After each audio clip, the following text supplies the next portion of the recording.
সিপিএমে প্রতিকূল অস্বস্তির মধ্যেই দীপশিতা জল্পনা। দীপশিতা ধর তিনি দলের প্রাথমিক সদস্য পদ এখনো পুনর্নবীকরণ করাননি, আর তাই জল্পনা তৈরি হচ্ছে 31শে মার্চের মধ্যে দলের সদস্যপদ রিনিউয়াল করতে হবে। আমার দলীয় সদস্যপদ দিল্লিতে, জানিয়েছেন দীপশিতা ধর। তিনি বলছেন এটা অভ্যন্তরীণ বিষয়, এটা বাইরে আসছে কেন? প্রতিকূল ও সৃজনের সঙ্গে আবার নাম জুড়ে দেওয়া হচ্ছে এবং গোটা বিষয়টাকে রটনা ও ষড়যন্ত্র বলে ব্যাখ্যা করছেন দীপশিতা ধর। দেখুন, আমাদের দলের সদস্যপদ রিনিউয়াল করার শেষ সীমা হচ্ছে 31শে মার্চ। আপনারা অনেকে দেখেছেন ফেসবুকে। আমি জাস্ট এক সপ্তাহ হয়নি আমি বিদেশ থেকে ফিরেছি এবং আমার যে পার্টি মেম্বারশিপ সেটা দিল্লিতে। তাহলে আমাকে যদি রিনিউয়াল করতে হয়, এখনও আমার জন্য প্রায় 1.5 মাসের বেশি সময় রয়েছে। এক নম্বর। দ্বিতীয়, একজন পার্টির সদস্য সে রিনিউয়াল করবে কীভাবে হবে, সেটা তো প্রচণ্ড রকম আভ্যন্তরীণ ব্যাপার। সেটা বাইরেই বা আসছে কী করে, সেটা সম্পর্কে আমাকে এখানে এটা জাস্টিফাই বা করতে হবে কেন যে আমি কখন রিনিউয়াল করব, কেন রিনিউয়াল করব না। আমি মনে করি এটা আমার এবং আমার পার্টির সদস্য হিসেবে তার দায়িত্বের বিষয়, এবং এখনও পর্যন্ত পার্টি রিনিউয়াল করার যথেষ্ট সময় রয়েছে। কোনো কিছু আমি করছি না, করবো না এমন কোনো ঘটনা মানে যেটা শোনা যাচ্ছে সেটা পুরোটাই রটনা। একেবারেই তাই। এবং প্রতিকূলদা তিনি চিঠি দিয়েছেন, তার যে কথা তিনি মিডিয়াতে বিভিন্ন জায়গায় বলেছেন। আমি গত 3-4 দিন ধরেই দেখছি প্রতিকূলদার সঙ্গে সৃজন এবং আমার নাম, এই 3টে নামকে একসাথে করে বলার চেষ্টা হচ্ছে। সৃজন পরিষ্কার করে বলে দিয়েছে ওর পজিশন কি। ও কোনো জায়গায় কোথাও কোনো কথা বলেনি।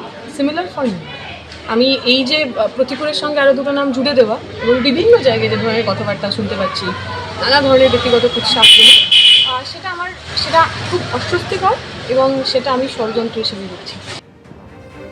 সিপিএমের রাজ্য কমিটি থেকে পদত্যাগ করেছেন প্রতিকুর রহমান, আর এবার সরাসরি মোহাম্মদ সেলিমকে নিশানা করলেন তিনি। সিপিএমে ভয়ের পরিবেশ, গব্বর সিং আছে, কিছু বলা যাবে না। সিপিএমে লবিবাজি, ভোটের মুখে এভাবেই সরব হয়েছেন প্রতিকুর রহমান।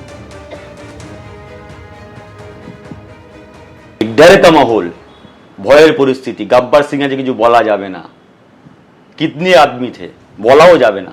তো বলেছিল সর্দার 3 আদমি থে, 2 আদমি থে, এখানে সেটাও বলা যাবে না। সর্দারা যা বলবে, সাহেব যা বলবে সেটাই করতে হবে। কি কালচার কমিউনিস্ট পার্টিতে?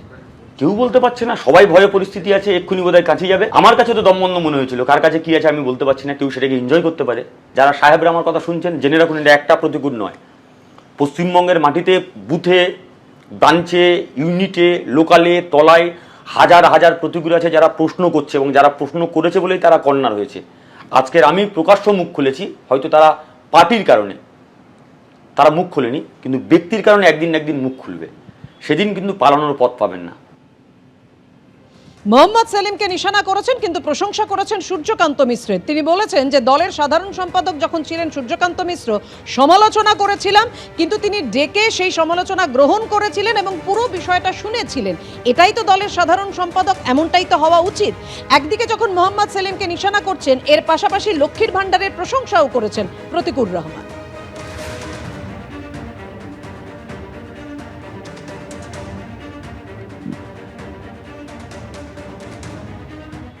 নিয়ম তো সবার জন্য সমান হবে।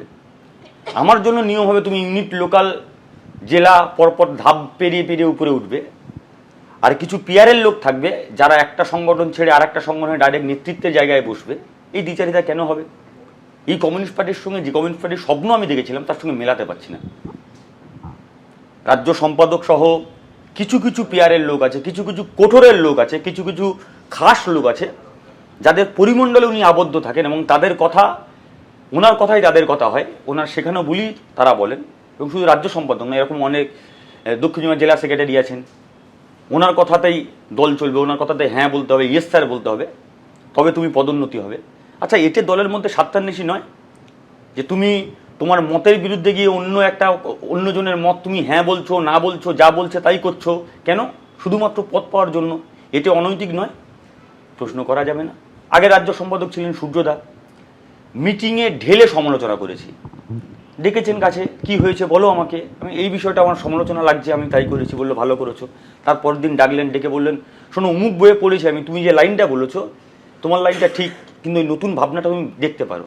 এটি তো রাজ্য সম্পাদকের কাজ, এটি তো নেতার কাজ। আমি সমালোচনা করব, গ্রহণ করবে, আমি ভুল হলে সেটা আমাকে শুধরে দেবে। কিন্তু এখানে এই প্রশ্ন যখন করেছি সৃজন ভট্টাচার্য নেই কেন, বললো জনপ্রিয়তার জামা পরানো হয়েছে তোমাদের গায়ে, জনপ্রিয়তার বড় আলখাল্লা জামা, তুমি সারা জীবন জিম করবে কিন্তু ওই জামাতে তুমি ফিট হতে পারবে না। কি উত্তর? আমি বেসিক্যালি প্রশ্ন করেছি যে নেই কেন সৃজনের নাম। এইখানেই প্রশ্ন করছি, আপনাদের জনপ্রিয়তা কি কারো কাছে ঈর্ষার কারণ হয়ে উঠেছে আপনারা? আমি জানি না, আমি তো একটা নগণ্য ব্যক্তি। ঈর্ষার কারণ, আচ্ছা যদি ঈর্ষার কারণ হয়ে থাকে আমাকে বলতে পারতো যে ভাই ঈর্ষার কারণ হচ্ছে, তো জনপ্রিয়তা বাড়ছে, তুই অন্তরালে চলে যা, আমি চলে যেতাম। সিপিএম এর ব্যাপার, এবং সিপিএম একটা বিরল প্রজাতির দল যে লোকসভায় শূন্য, বিধানসভায় শূন্য এবং রাজ্যসভাতেও শূন্য হতে চলেছে। কিন্তু ওখানে কিছু পুরনো আদর্শ নিয়ে চলা কিছু লোকজন আছেন এখনো, তো তাদের অসুবিধা হচ্ছে সিপিএম এর এই সুবিধাবাদী রাজনীতি, শ্রেণীচ্যুতি, সুবিধাবাদী নীতি, সাম্প্রদায়িক শক্তির সঙ্গে ঘুরিয়ে হাত মেলানো। যারা প্রশ্ন তুলতো, আজকে তো দেখলাম সিপিএম এর ছাত্রনেতা বলছেন সিপিএম এ ভয়ের পরিবেশ। সেলিম সাহেবকে বোধহয় প্রায় গব্বর সিংয়ের সঙ্গে এটা তুলনা করলেন। দারুণ ব্যাপার, রোমাঞ্চকর ব্যাপার। এবিপি আনন্দ, এগিয়ে থাকে, এগিয়ে রাখে।